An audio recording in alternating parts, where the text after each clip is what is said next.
Welcome sa Pagkaing Pinoy! Magluluto tayo ngayon ng creamy carbonara. Ito yung mga ingredients natin para sa creamy carbonara. 250 grams spaghetti noodles, 250 grams bacon, 1 cup cheddar cheese, 150 grams cream cheese, 1 cup all-purpose cream, 1 cup evaporated milk, 150 grams mushroom, 3 tablespoons Parmesan cheese, chopped fresh parsley, 1 small onion, 3 tablespoons minced garlic, salt, and pepper. Ang una natin gagawin ay magpapakulo tayo ng tubig. Gagamit tayo ng malaking cooking pot. At ilalagay lang natin yung ating tubig.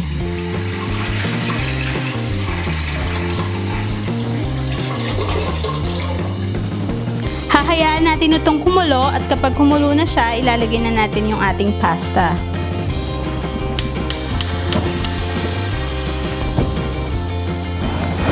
So, takpan lang muna natin siya at babalikan natin ito pag kumukulo na siya.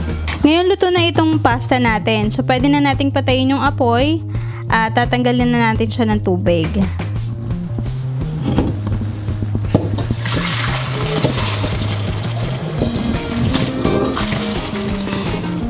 Lalagyan lang natin siya ng onting tap water para mag-stop yung pagluluto ng pasta.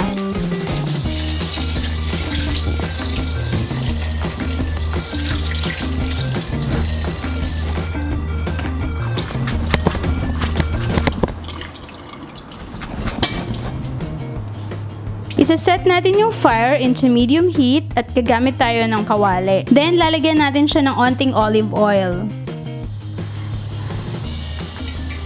Igigisa natin yung ating bawang.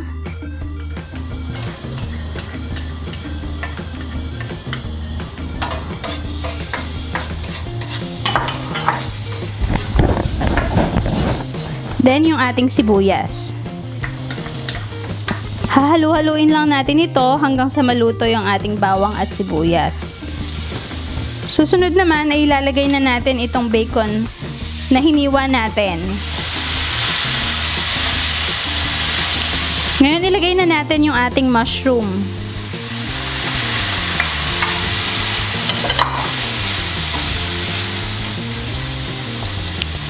Next, ilagay na natin yung ating fresh milk. At hahayaan natin itong maluto for about 2 minutes. Ngayon, kumukulo na yung ating niluluto. So, pwede na nating ilagay yung ating all-purpose cream.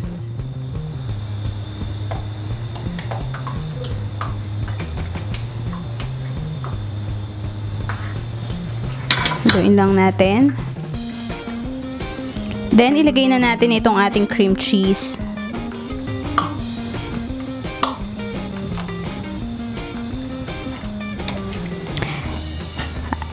Next, ilalagay na natin yung ating cheddar cheese. Ngayon, hayaan lang natin itong kumulo hanggang ma-achieve natin yung consistency na gusto natin para sa sauce. Ngayon, kumukulo na ulit yung ating carbonara. Lalagyan na natin siya ng pepper.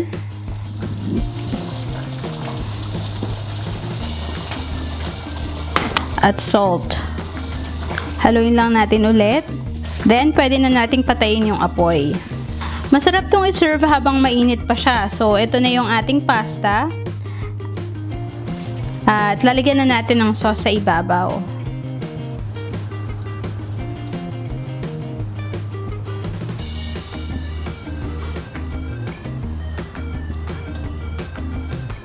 Ikalat lang natin yung sauce.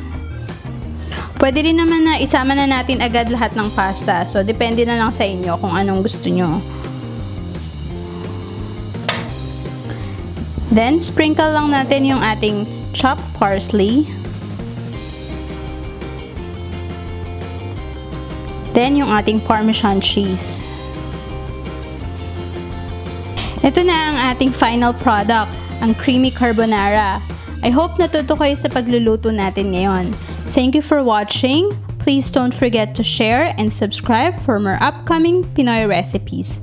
See you next time. Bye!